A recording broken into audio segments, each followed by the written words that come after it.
As you're stepping into a new school year, as always, I want to offer you some tools, techniques, and practices that can just bring a bit more peace and ease and joy, not only into your classroom, but into your life. And most importantly, things that don't require more work for you. And like all the things that we offer, they're really about giving you the tools to build your own inner resources because these are the things that you can control. I know in school you're supposed to control everything around you, everyone and everything, but that really is impossible. So today's practice is about gaining that inner resource, that control of what we're thinking and what we're imagining. Because very often we're thinking and imagining our worst case scenarios. And we're practicing those thoughts over and over and over again. And anything you practice, you get better at. And the reality is that we bring into the world what we're spending a lot of time thinking about. So sometimes we're bringing those difficult students and situations in right in front of us because we've been thinking about it over and over again. So today's practice is about visualization, about using your imagination to conjure up and create that vision of what you really want your day or your year to look like. So I like to think about this as almost like creating a dream or creating a movie in my mind.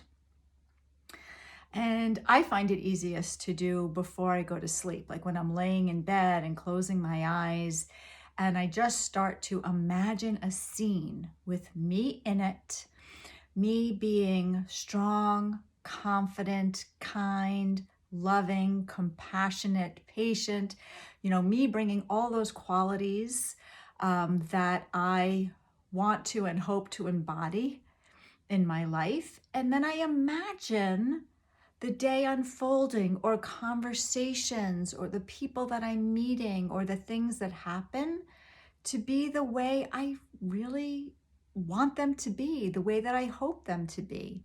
And sometimes that's about working with a particular child that maybe I've been struggling with, but I imagine it just being joyful.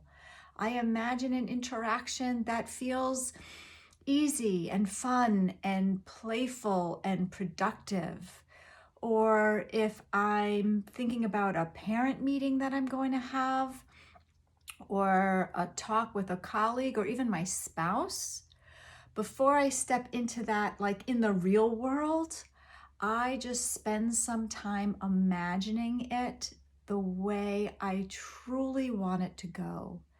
And the way that I always want it to go is where it's a win-win, where everybody that's involved enters it, is present in it, and leaves that situation or interaction feeling good, feeling better. So what I invite you to do is in a quiet moment, sit and just visualize and imagine how you want things to be. Now, this is all actually proven in science that it works, that it's worthwhile. The interesting thing is that our brain does not really know the difference between what we imagine and what we thought of and what is actually the reality of what happened. So if you can imagine something, you can bring it forth into your reality because your brain will already believe that that is real. So what starts to happen is you start to behave and show up as it's real.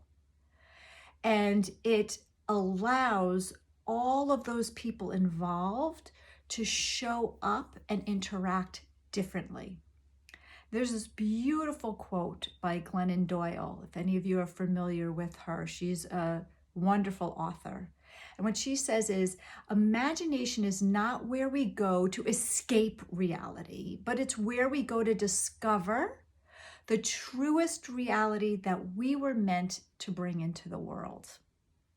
And I know that this works. It takes faith. It takes courage to really allow yourself to imagine things the way that you want them to be. And I truly hope that you give it a try and let us know how it goes. Have a great day and have a great school year.